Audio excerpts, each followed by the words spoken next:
Bonjour, aujourd'hui je vous propose une rencontre avec Jules Renard.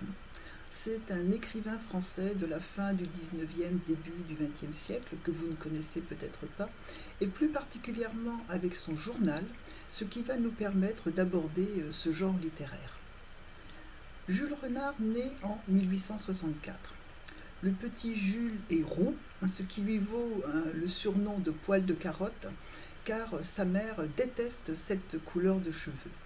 Aussi, son enfance ne sera pas heureuse, il est mal aimé par sa mère, parfois maltraité, et malgré l'affection de son père et de sa sœur, l'enfant ressent beaucoup de tristesse.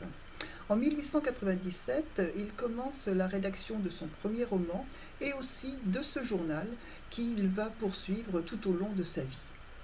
Pour gagner sa vie, car il est marié et il a 2 enfants, il collabore à de nombreux journaux, ce qui va lui permettre de rencontrer des artistes qui vont devenir ses amis, comme Toulouse-Lautrec, Vallotton, Verlaine, Paul Claudel, Edmond Rostand et aussi Léon Blum.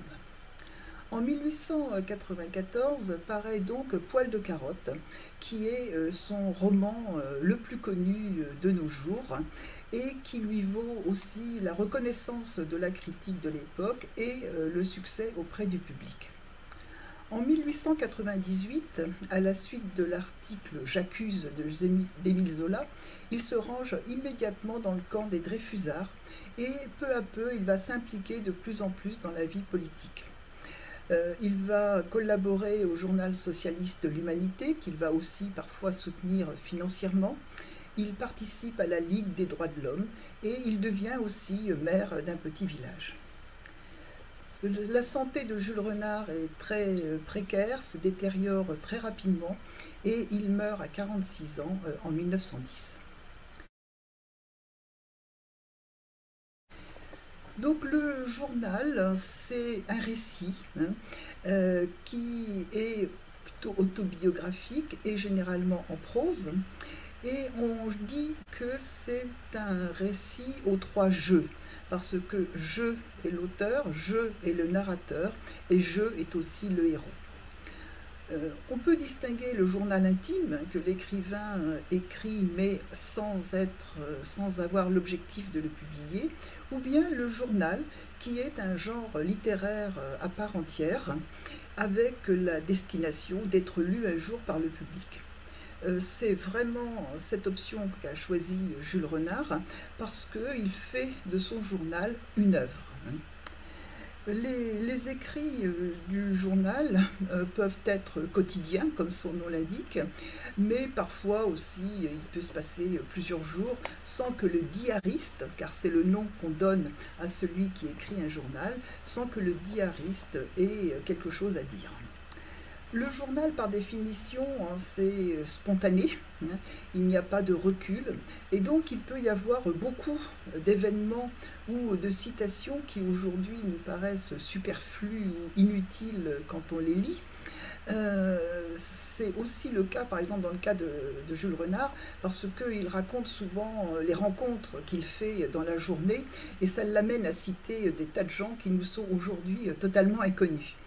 C'est sûrement la raison pour laquelle, dans la collection de la Pléiade, par exemple, le journal fait 1250 pages et il y a environ 200 pages de notes.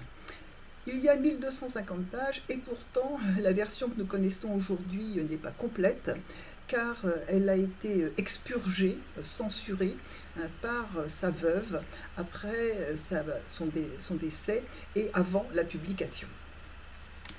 Donc, comme tous les timides, Jules Renard hésite à se confier aux autres, et c'est donc à son journal qu'il va confier ses pensées les plus secrètes, et aussi avouer ses contradictions, car il faut dire qu'elles sont nombreuses. On a dit tout à l'heure qu'il était un ardent Dreyfusard, et d'ailleurs il écrit « Je suis écœuré à plein cœur, à cœur débordant, par la condamnation d'Émile Zola. » Ce qui ne l'empêche pas de confesser par ailleurs, nous sommes tous anti-juifs. Quelques-uns parmi nous ont le courage ou la coquetterie de ne pas le laisser voir. Son journal abonde aussi en réflexions misogynes qui sont très choquantes lorsqu'on les lit aujourd'hui. Si jamais une femme me fait mourir, ce sera de rire. Dès qu'on dit à une femme qu'elle est jolie, elle se croit de l'esprit.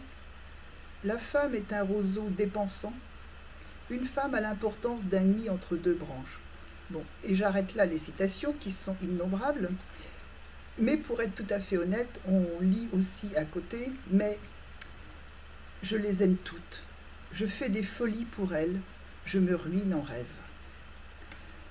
Par ailleurs, anticlérical et anti-religieux convaincu, à son journal, il confie cependant « J'ai l'esprit anticlérical et un cœur de moine ». Il se dit républicain, socialiste, ce qui ne l'empêche pas de se comporter comme un petit bourgeois qui se met en colère lorsqu'un domestique réclame une augmentation de salaire. Ce n'est pas un auteur émerveillé par son ego. Il se montre plutôt tel qu'il est, un homme pessimiste qui doute beaucoup et qui est durablement marqué par son enfance malheureuse. Il se juge vraiment d'une manière très brutale, parfois dure. C'est le même sens de l'observation qu'il applique à lui-même ou à ceux qu'il croise dans les salons mondains ou encore aux paysans de son village. C'est pourquoi certains critiques parleront d'ailleurs de littérature de l'observation. Son style n'est ni lyrique ni romantique, au contraire c'est toujours très précis, elliptique, c'est une très belle langue française très classique, et il manie aussi beaucoup l'humour et la dérision, vous avez déjà pu vous en apercevoir avec les citations précédentes, et il y en a une que j'aime beaucoup, il y a des moments où tout réussit, il ne faut pas s'effrayer, ça passe. Je vais vous lire maintenant le premier autoportrait qu'il a rédigé dans ce journal en 1888.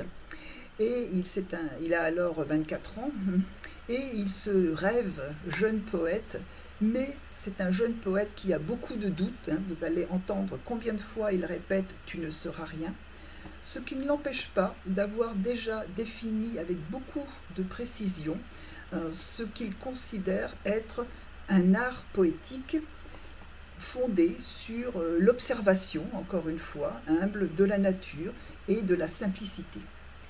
23 novembre 1888. Le poète n'a pas qu'à rêver, il doit observer. J'ai la conviction que par là, la poésie doit se renouveler. Qui croirait que la vieille mythologie nous opprime encore? À quoi bon chanter que l'arbre est habité par le faune? Il est habité par lui-même. L'arbre vit, c'est cela qu'il faut croire. La plante a une âme. La feuille n'est pas ce qu'un vain peuple pense. On parle souvent des feuilles mortes, mais on ne croit guère qu'elles meurent. À quoi bon créer la vie à côté de la vie? Faune, vous avez eu votre temps. C'est maintenant avec l'arbre que le poète veut s'entretenir. Tu ne seras rien. Tu as beau faire, tu ne seras rien. Tu comprends les plus grands poètes, les plus profonds prosateurs, mais bien qu'on prétende que comprendre, c'est égaler, tu leur seras aussi peu comparable qu'un infime nain peut l'être à des géants. Tu travailles tous les jours, tu prends la vie au sérieux, tu crois en art avec ferveur, mais tu ne seras rien. Te voilà libre et le temps t'appartient, tu n'as qu'à vouloir, mais il te manque de pouvoir. Tu ne seras rien. Pleure, emporte-toi, prends ta tête entre tes mains, espère, désespère, reprends ta tâche, roule ton rocher, tu ne seras rien. Ta tête est bizarre, taillée à grands coups de couteau comme celle des génies, et pourtant tu ne seras rien. Pourquoi cette dépense de bonnes dispositions, de dons favorables, puisque tu dois ne rien être? 5 ans plus tard, il fera un autre autoportrait dans son journal où il mesure le chemin parcouru, mais son art poétique n'a pas varié, il ne s'en départira d'ailleurs jamais, allier la plus plate réalité à la plus folle fantaisie.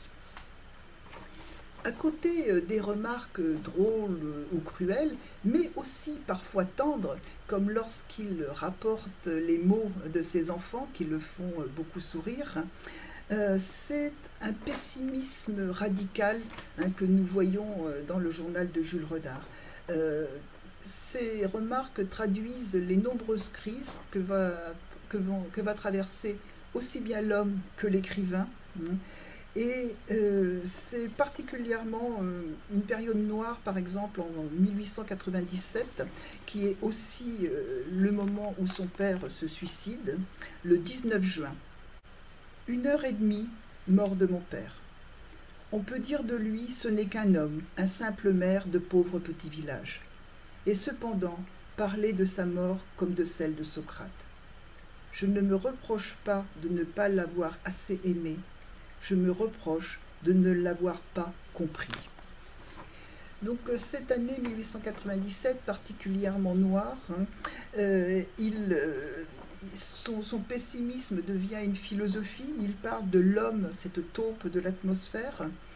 Il continue, hein, de s'observer cruellement presque, hein, et il est fatigué. Il dit je n'ai plus goût non seulement au travail mais à la paresse. J'ai mal aux idées, mes idées sont malades. Il passe d'une phase de dépression à des phases d'exaltation, rêvant d'aventures, de voyages exotiques. Il exprime souvent son dégoût, hein, des petites habitudes, des petites pratiques quotidiennes. Mais à travers tout cela, il y a toujours une réflexion sur l'œuvre littéraire en cours de création, et ça nous éclaire beaucoup, hein, sur sa pratique d'écrivain. Donc la mort traverse un peu ce journal, malgré l'humour qu'on retient souvent, et c'est jusqu'à sa mort, justement, hein, qu'il va continuer ce journal, puisque la dernière entrée date du 6 avril 1910 et qu'il mourra le 22 mai 1910. Donc je vais vous lire aussi la toute fin de ce journal, 6 avril. Je veux me lever cette nuit. Lourdeur. Une jambe pend dehors, puis un filet coule le long de ma jambe. Il faut qu'il arrive au talon pour que je me décide. Ça séchera dans les draps, comme quand j'étais poil de carotte. Donc vous avez remarqué, hein, le journal se termine sur ce nom, poil de carotte. Donc la boucle est bouclée, il retourne à son enfance, et en terminant sur ce nom, je pense qu'il exprime aussi toute la douleur dont il n'a jamais pu se séparer tout au long de sa vie. Alors je ne voudrais pas terminer sur une note aussi pessimiste, et je vais plutôt vous citer une phrase du journal qui, je l'espère, vous donnera du baume au cœur. Quand je pense à tous les livres qu'il me reste à lire, j'ai la certitude d'être encore heureux. Mais je vous souhaite pendant cette semaine de trouver le livre qui vous rendra heureux, car je sais qu'il existe. Donc je vous souhaite une bonne semaine et à bientôt.